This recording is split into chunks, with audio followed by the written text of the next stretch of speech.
অন্তর্বর্তীকালীন সরকারের প্রধান উপদেষ্টা হিসেবে গতকাল শপথ নিয়েছেন ডক্টর মোহাম্মদ ইউনূস। এরপর ১৬ জন উপদেষ্টার নাম ঘোষণা করা হয়। এই উপদেষ্টাদের মধ্যে শপথ নিয়েছেন ১৩ জন। ঢাকার বাইরে থাকায় ৩ জন শপথ নেননি।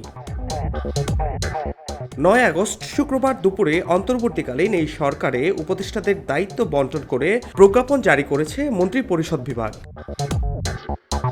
প্রজ্ঞাপনে বলা হয়েছে, প্রধান উপদেষ্টা ডক্টর মোহাম্মদ ইউনূস মন্ত্রিপরিষদ বিভাগ সহ ২৭টি মন্ত্রণালয়ের দায়িত্ব পালন করবেন। এই মন্ত্রণালয়গুলো হল মন্ত্রিপরিষদ বিভাগ, প্রতিরক্ষা মন্ত্রণালয়, সশস্ত্র বাহিনী, শিক্ষা মন্ত্রণালয়, সড়ক পরিবহন ও সেতু মন্ত্রণালয়, খাদ্য মন্ত্রণালয়, গৃহায়ন ও গণপূর্ত মন্ত্রণালয়, ভূমি মন্ত্রণালয়, বস্ত্র ও পাট মন্ত্রণালয়, কৃষি মন্ত্রণালয়, বিজ্ঞান ও প্রযুক্তি মন্ত্রণালয়, রেলপথ মন্ত্রণালয়, জনপ্রশাসন মন্ত্রণালয়, বিদ্যুৎ, জ্বালানি ও খনিজ সম্পদ মন্ত্রণালয়, নৌ পরিবহন মন্ত্রণালয়, পানি সম্পদ মন্ত্রণালয়, মহিলা ও শিশু বিষয়ক মন্ত্রণালয়, দুর্যোগ ব্যবস্থাপনা ও ত্রাণ মন্ত্রণালয়, তথ্য ও সম্প্রচার মন্ত্রণালয়, প্রবাসী কল্যাণ ও বৈদেশিক কর্মসংস্থান মন্ত্রণালয়, বাণিজ্য মন্ত্রণালয়, শ্রম ও কর্মসংস্থান মন্ত্রণালয়, সংস্কৃতি বিষয়ক মন্ত্রণালয়, বেসামরিক বিমান পরিবহন ও পর্যটন মন্ত্রণালয়, মুক্তিযুদ্ধ বিষয়ক মন্ত্রণালয়, পার্বত্য চট্টগ্রাম বিষয়ক মন্ত্রণালয় এবং প্রাথমিক ও গণশিক্ষা মন্ত্রণালয়।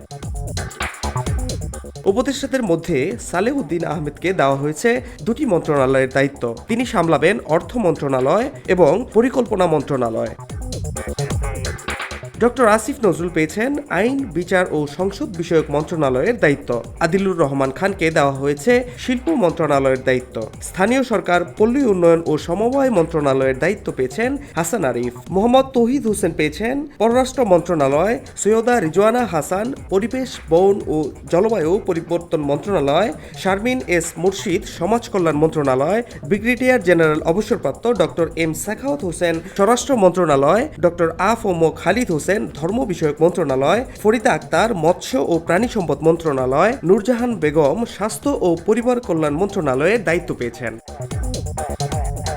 বৈষম্য বিরোধী ছাত্র আন্দোলনের সমন্বয়ক নাহিদ ইসলামকে দেওয়া হয়েছে ডাক, টেলিযোগাযোগ ও তথ্য প্রযুক্তি মন্ত্রণালয়ের দায়িত্ব এবং আরেক সমন্বয়ক আসিফ মাহমুদ সজীব ভুইয়াকে দেওয়া হয়েছে যুব ও ক্রীড়া মন্ত্রণালয়ের দায়িত্ব।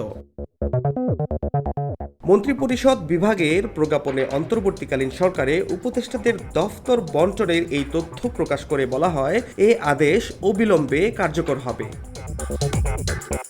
ফাহাদ শাহরিয়ার, খবর সংযোগ।